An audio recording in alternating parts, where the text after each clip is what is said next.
Tonight on Lowdown, we'll take a look back and revisit some of our favorite stories from this past semester. So sit back, relax, and get ready for Lowdown.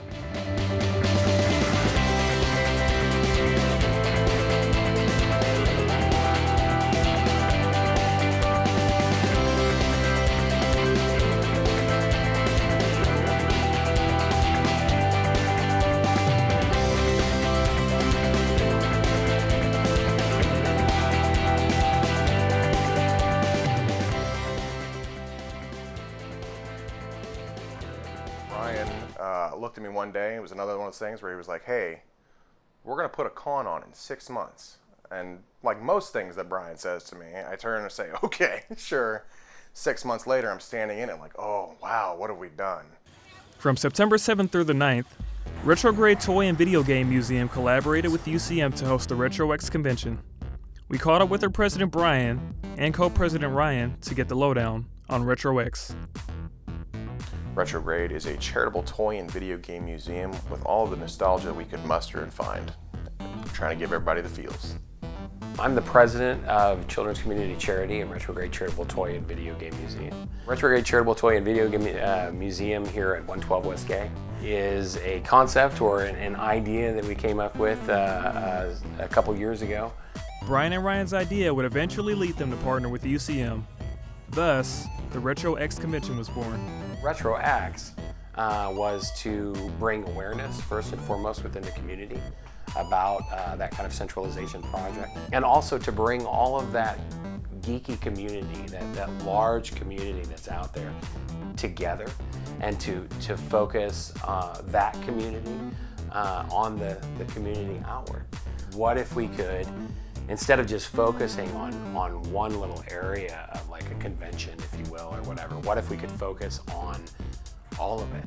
And we could bring all of those people together to focus on one another and just having a good time.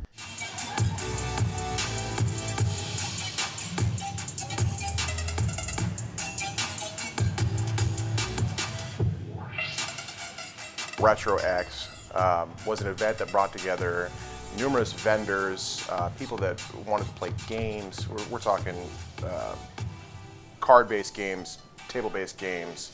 We had RC cars and arcades, yeah. We had arcades, machines, old arcade machines that were brought in. We had several tournaments on those with like Street Fighter 2 and Turtles in Time and just some really great old classic stuff. We had console gaming going on, so we had Smash Brothers tournaments, we had some Halo tournaments, we had some old school Mario Brothers run-throughs. We had a nice Ghostbusters truck. We had a whole troop of Ghostbusters show up.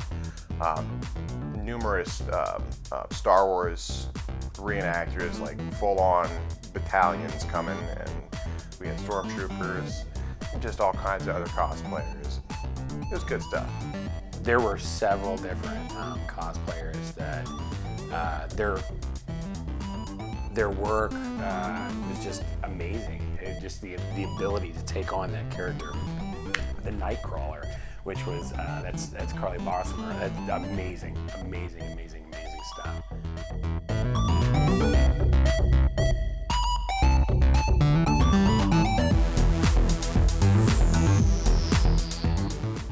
That was also what we were after with RetroX too, in creating that community atmosphere, with bringing everybody together, with showing people that there are other people just like you that have those same kinds of likes, and that this is a place where we all thrive up, and that it's a good place, and to enjoy and revel in what you do, but that good can come of that, and good can come of people focused in that direction and focused on the community, even by playing games. I'm looking for that moment, and we all are here. We're looking for that moment when somebody walks through and they see maybe just the smallest thing, the smallest toy, the smallest game, whatever it is, but they just connect with it. And we're looking for that, there's no more joy. Like that's the biggest amount of joy that I just can't even describe. When people walk into Retrograde, I want them to feel that sense of nostalgia, like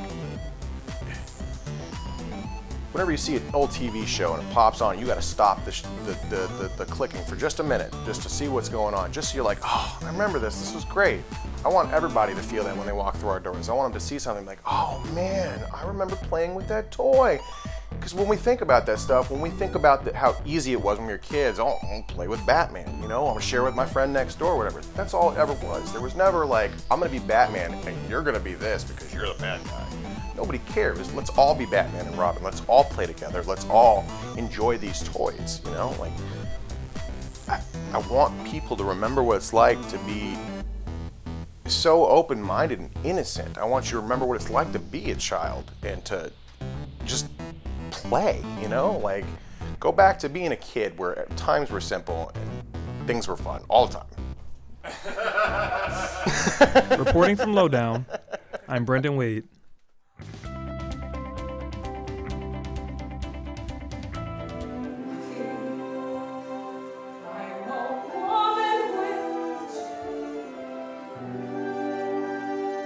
On October 3rd through the 7th, UCM held the showcasing of the musical Gypsies under the direction of Dr. Julie Mollenkamp. I had the opportunity to ask her what the production is about. I'm privileged to serve as the director of the production. I get to bring together a group of really fabulous artists to tell the story of the real-life burlesque dancer Gypsy Rose Lee.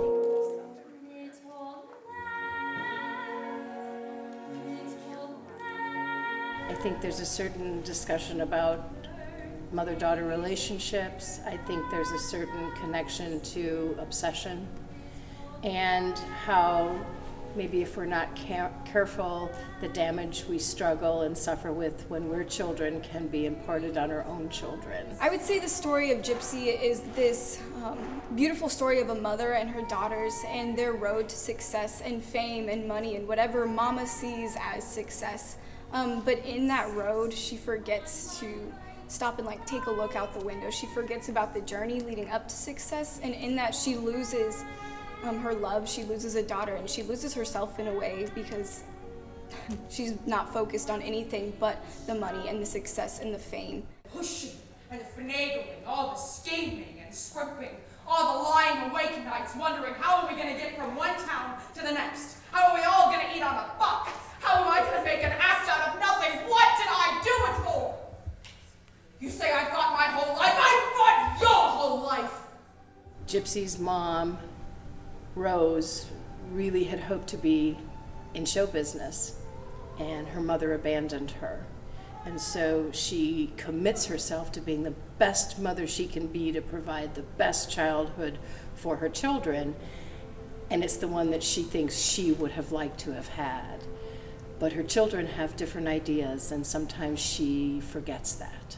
So mama focuses on what she wants in life, and that's it. And in that, she loses everything because she forgot to look around. I think it's about see the people in front of you, acknowledge that they have their own needs and wants and desires, and stop and smell the roses along the way. When you get so focused on an end goal, you miss the opportunity to spend time with the present.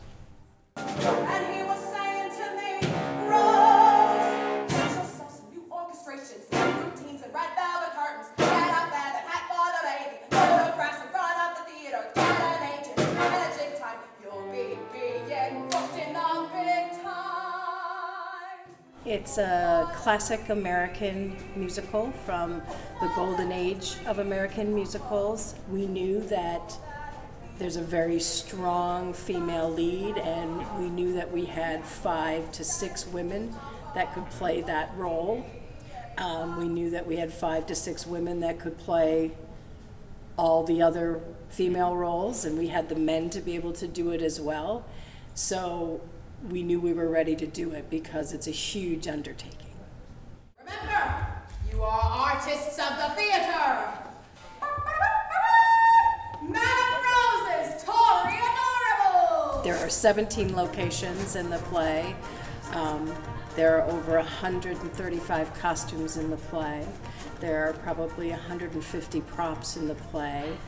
There's a 22-person full orchestra conducted by Connor Tipping from the music department. It's the largest orchestra we've ever had. So we were just excited about the size and the scope and the beauty of this true-to-life story. This was my first production at UCM. It was so much fun to get to be around people that actually want to be here 100% of the time, want to be here working 100% of the time. These kids, this is their passion. That's what they want to do in life. So it's a really cool experience to be around a place where everyone wants to be there working their hardest. I'm, again, lucky enough to be the leader, but I have one of the most fabulous teams, and we just had a ball putting this story together. Reporting for Lowdown, Brandon Williams.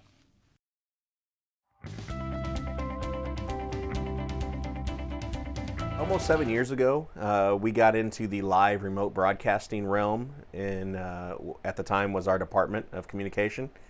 And the equipment that we purchased is going on about 7 years old.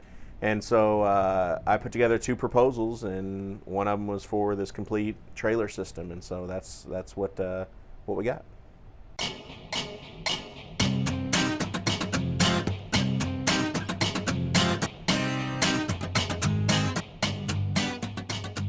It's a very long list of new equipment we have. So the TriCaster is the heart and soul of everything we do. It's basically the brains for the entire production. Everything runs through it, and from there, that's how we send our product over different web streaming services that we provide. We got a new 3-play replay system, which allows us now to bring 4 different camera inputs and use them as replays for use in our broadcast, where before we were only stuck with one angle we had to choose before the game, and so it wasn't as it wasn't as engaging, and it wasn't as real world as it should have been. New robotic station, audio equipment, new video shading equipment. The cameras themselves, they actually now have to manipulate focus in one hand and audio in the other, whereas before everything was done for them. They just had to zoom a little bit, pan left, pan right, but they never had to worry about focus and moving with the camera, and now they have to get that experience live during a football game, a basketball game, things like that. Obviously the space itself, I mean, being able to house all of these people inside of a 24-foot trailer as opposed to cramming everyone in a 12-foot trailer where it wasn't insulated, so in a hot game everyone was melting inside, or if it was a cold game everyone was freezing inside. So now it's more comfortable, it gives us some room to breathe, and it gives them that experience to really stretch out and learn each position as we go through the semester. The trailer itself enhanced the broadcast experience because that's what your ESPN, your Fox Sports Midwest, those types of places use trailers. They're a little bit bigger, a little bit grander than what this is, but the concept is the same. And so we're putting the students in what we can provide as the most real-world, hands-on experience that they're going to have in any college in the region.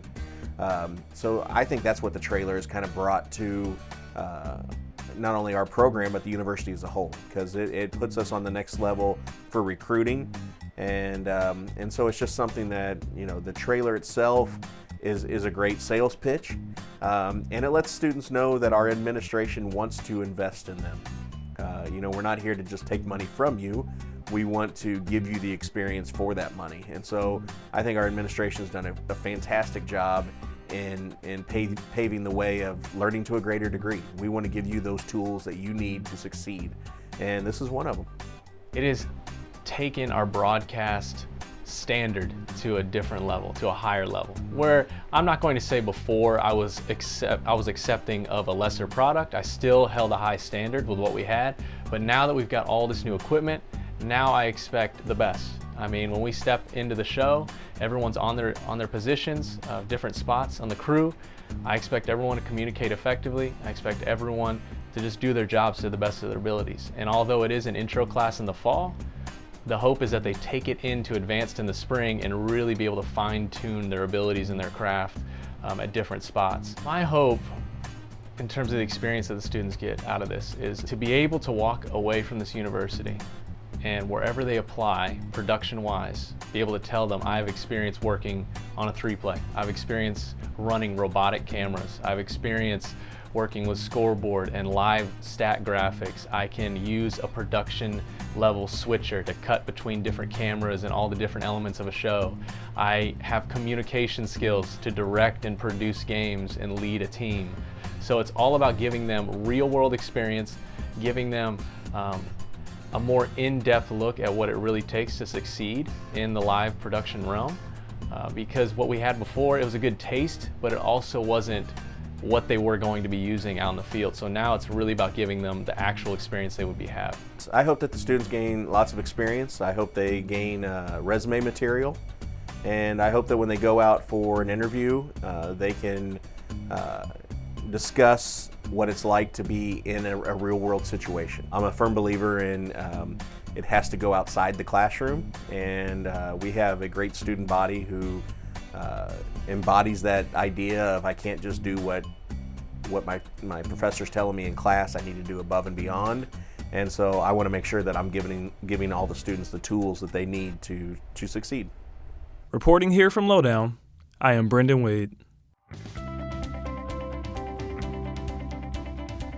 Once every school year, the University of Central Missouri comes together to remember Dr. Martin Luther King Jr.'s legacy by hosting a Freedom Scholarship Dinner. This dinner celebrates 3 distinguished students from extenuating circumstances with award aid to help lessen their financial burden while attending UCM. I spoke to the youngest recipient of the evening, Mariah Woodson, on what receiving this award meant to her. It was a bit surprising because, I'm young and I didn't think I would receive any kind of scholarship. So this was kind of like the very first scholarship that actually means something. So it's kind of like a big thing and it's special. Once finding himself homeless, living on the streets, and attending a university himself, Jay Todd spoke to me about the cruciality of this scholarship for minorities as well as different avenues on campus available to help students face adversity. There was one recipient who said, with her getting these scholarships, it's only kept her about $2,000 in debt. That's a big deal, especially for minority college students, because a lot of us do have to take out so many recurring loans with so much of high interest, and we go to get our education, but then we end up coming out with our education and a huge amount of debt. So with that scholarship, it's helping them have a little bit more financial freedom as far as getting their education, giving them one less thing to worry about, whether it's books, whether it's going towards housing. I mean, housing is also a great worry, for students who come from extenuating circumstances. It's very difficult, I'm not gonna lie to you, because I don't know anybody in my family that had that college experience, so I didn't really have anybody to talk to. So stepping in, college is just a new ball game. It's different from high school, and it's a big transition into being a college student. Our past President Ambrose, helped me overcome that adversity. And then, also when I got here, I was struggling with academics a great deal. And that's when I got connected to the TRIO program, which is, geared towards helping non-traditional students like myself.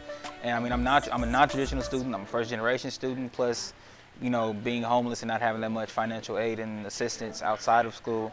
Overcoming those adversities at the universities, with having these type of people here, these type of resources, these type of organizations and programs, it really helped me obtain not only, my bachelor's degree, but now my master's. So, it's stuck out for me a great deal. I have a dream. A message that is now 56 years old, yet still resonates with our generations and continues to be taught to our prosperity. But what exactly does I have a dream mean today?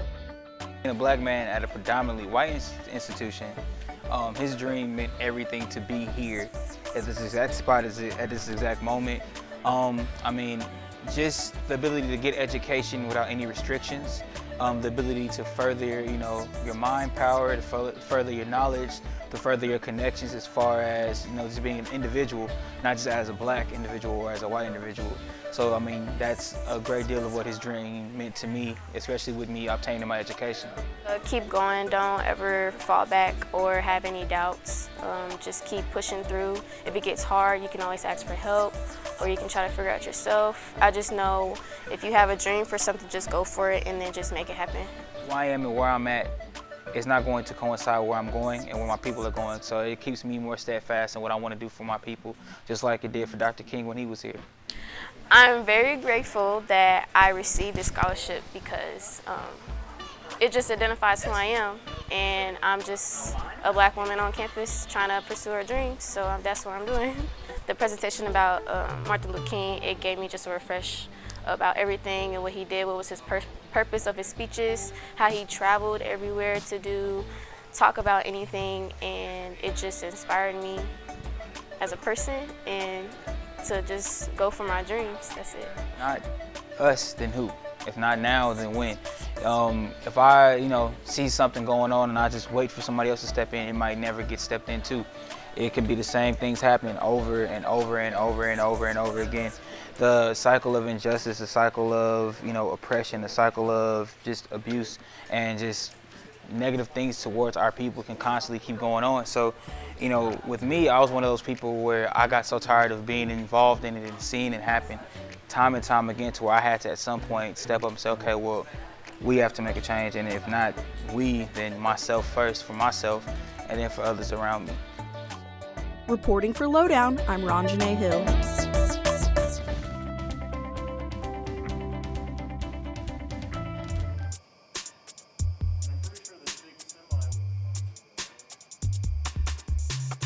I am Keenan Douglas, and I am a automotive design major here at UCM. I'm actually a double major. It's like automotive technology management and automotive technology management and design. Oh, it's super intense, like as far as how a majority of the teachers, you'll have a lab directly after the class, and it's not like a day-to-day thing. It's every day you have that class, you go to lab directly after it. A majority of automotive classes are like that. So in almost anything that has to do with you actually altering something on the car or on a vehicle, you're gonna do it. So there's never gonna be a class that you take and it's not gonna be hands-on and you're actually doing the stuff in the shop. We have an entire tool room and workers who work in the tool room who actually, you go in there and ask them what they need and they'll provide it for you. We have 2 full shops, and one of the shops only has 2 lifts in it, but that shop also has the dyno in it and a bunch of stuff for diesels and previews. And then the other shop is the main shop, and that one has 4 or 5 lifts. It actually has like an alignment rack and machine. Pretty much almost anything you can ask for to work on a car, our program's got it. We actually have a little library with our own encyclopedias and books related to manufacturers and car makers, and the program we use to, it's like a database, and we use it through the library. It's called All Data, and you can look up pretty much the make, model, and year and the special version of any car, and you can see all of the diagrams and the electrical circuits for it, or specific steps you need to take to maintenance or fix something. But we use All Data like pretty much almost every class. If it's like a beginner class, they'll teach you how to use All Data in the first week or 2 of the class. The stuff we provide and allow people to use in the shop are, some things are $10,000+ equipment and items. So like without the correct resources or like any other opportunity, there's some stuff in there you would never even be able to see or use, just because an average person wouldn't be able to afford it or a normal shop wouldn't have it. I felt a little out of place when I first came here, but it's not because people made me feel that way. It's just because my interest in cars is not the norm for around here. Like, we live in Missouri, and a majority of people around here like American-made cars and domestic products here. But I'm someone who likes imports, so that's a more rare breed in the automotive department. Most people love and care about like Chevy and Ford and Dodge and all the American car companies, but it's everyday stuff to me, and it's just a matter of finding someone who likes the same type of cars that I like. But they're still all accepting of me, and I've still made friends with people who have nothing in common with me. I would definitely say if it wasn't one of your first choices and automotive isn't something that you thought you wanted to go into, definitely go check out the building and talk to some of the professors, because they'll easily change your mind. I would say we have about 4 main professors for the automotive classes. One of them recently retired, and but they're all super fun teachers. They're all really hands-on, and they're all really they really try to make a connection with the people they talk to. They're really individualized, and they're really educated in what they need to know. Like, and they'll never blow off you if you ever have a question about something, or if it applies to whatever you're talking about in class. It's never a bad question. They'll always be informed, and they'll always tell you what you need to know whenever you're asking about it. I like that they made the major around what I wanted. So I wanted to end up being a designer for something, and even though that's not a super common major, they still made it so it's a hybrid between the two. So I have some design classes that are like CAD classes, and you use Inventor and programs like that, and then I have automotive classes where you don't do anything besides talk to people about cars and work on cars. So I just like the diversity in my schedule I'm able to have because of they allowed me to select the major. I would definitely say if you're interested in cars, or if you ever felt like you could work on cars for like the rest of your life, and like you want to do something that you want to dedicate your time to, then the automotive division here is amazing. There's only like, I think, 2 automotive programs this big in Missouri. Reporting for Lowdown, I am Blake Proctor.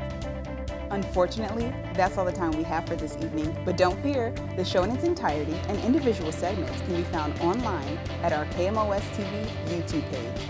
Thank you for joining us. I'm Anaya Smith. Good night.